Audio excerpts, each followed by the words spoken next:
Hello et bienvenue sur bossthemath.com, je suis Corinne Huette. Aujourd'hui, on va faire de la trigonométrie dans un triangle rectangle et on va parler de cosinus, sinus et tangente d'un angle aigu. C'est parti, on y va. Allez, c'est parti, nous avons ici un triangle MNP, rectangle en M, et nous allons considérer l'angle aigu N. À ce moment-là, l'hypoténuse est le côté qui est en face de l'angle droit.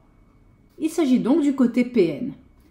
Ce que l'on va appeler le côté adjacent à l'angle N, c'est le côté MN, et ce que l'on va appeler le côté opposé à l'angle N, c'est le côté MP.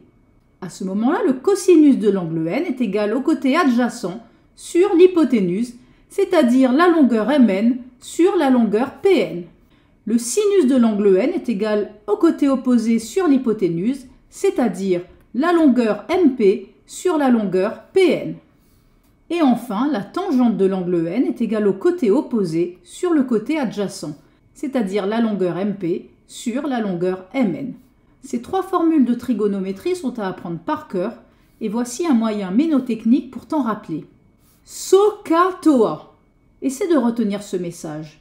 Ici, cela signifie que le sinus est égal au côté opposé sur l'hypoténuse.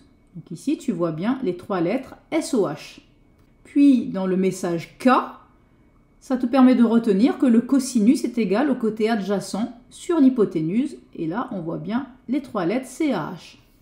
Enfin, le message TOA te permet de retenir que la tangente est égale au côté opposé sur le côté adjacent. Et on voit bien ici les trois lettres TOA. Donc, retiens bien ce message, SOHCAHTOA. Cela te permettra de retenir les trois formules de trigonométrie que l'on a dans notre triangle rectangle. De plus, nous avons des relations trigonométriques, les voici. Pour tout angle aigu x, on a premièrement le cosinus de x au carré plus le sinus de x au carré, qui est toujours égal à 1. Ça, c'est dû au théorème de Pythagore. Et deuxièmement, la tangente de x est égale au sinus de x sur le cosinus de x. Voyons un premier exercice. Dans le triangle IJK rectangle en I, première question, quelle est l'hypoténuse? Eh bien, l'hypoténuse est toujours le côté qui est en face de l'angle droit. Il s'agit donc du côté KJ. Quel est le côté opposé à l'angle K? Nous avons l'angle K qui se situe ici, donc le côté opposé est juste en face. Il s'agit donc de IJ. Troisième question, calculer sinus de l'angle K. Eh bien, le sinus de l'angle K, on applique notre formule. Il est égal au côté opposé sur l'hypoténuse, c'est-à-dire ici 7,2 sur 9,7. Je vais laisser la fraction comme ça et je vais passer à la question 4. En déduire la mesure de l'angle K arrondi au degré. Nous venons de montrer que le sinus de l'angle K est égal à cette fraction. Pour obtenir l'angle K, il suffit de prendre le sinus moins 1 de cette fraction 7,2 sur 9,7. Alors qu'est-ce que c'est ce sinus moins 1? Eh bien, tu trouveras cette fonction réciproque du sinus sur ta calculatrice. Parfois, elle est notée asinus, arcsinus. En tout cas, il faut une calculatrice. Alors voici ma calculatrice. Avant toute chose, je dois aller vérifier que ma calculatrice est en mode degré. Donc je vais dans les paramètres, tu vois ici qu'on était en radian, donc je vais la mettre en mode degré. Je retourne dans le menu calcul. Alors la touche sinus se trouve ici, donc pour faire le sinus moins 1, je fais Shift sinus, il m'écrit arcsinus et je mets ma fraction 7,2 sur 9,7. Voici l'angle K en degrés, je vais l'arrondir à l'unité et donc ça va me faire 47,9, donc 48 degrés. Voilà la mesure de l'angle K. Donc cet exercice nous a permis d'utiliser une formule de trigonométrie pour calculer un angle. Voici un deuxième exercice. Nous avons le triangle RST qui est un triangle rectangle en S et nous nous intéressons à l'angle R. À quoi est égal le cosinus de l'angle R? Eh bien, nous savons que le cosinus est égal au côté adjacent sur l'hypoténuse.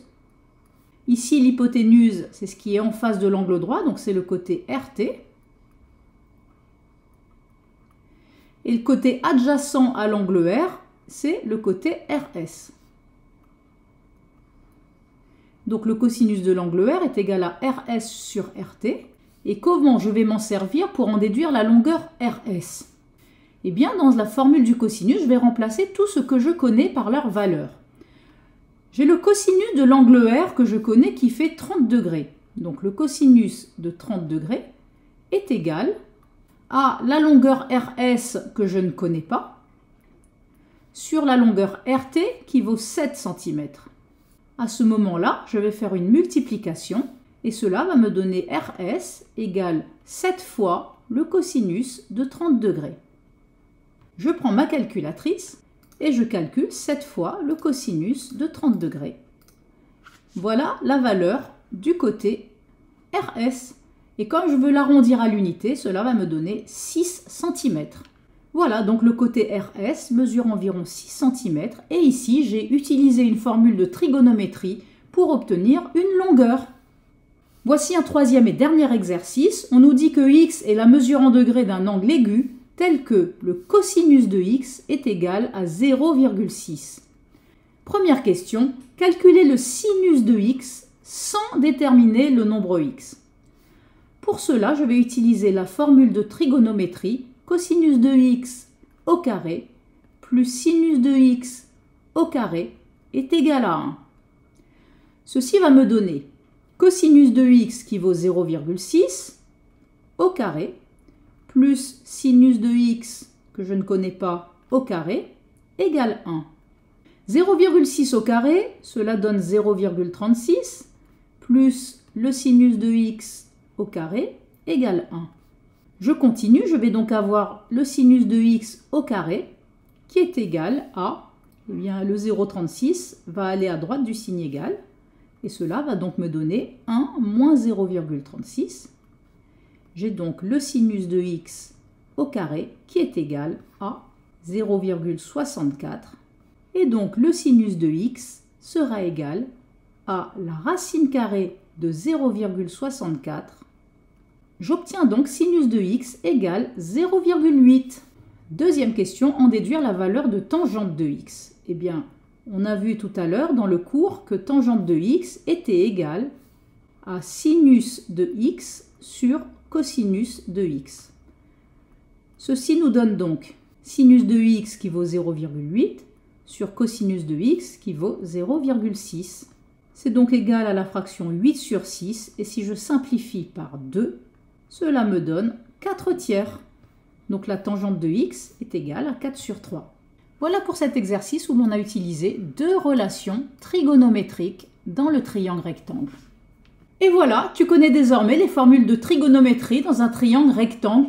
Je te félicite et je te remercie d'avoir suivi cette vidéo sur bossemath.com. Je te dis à la prochaine vidéo. Bye bye!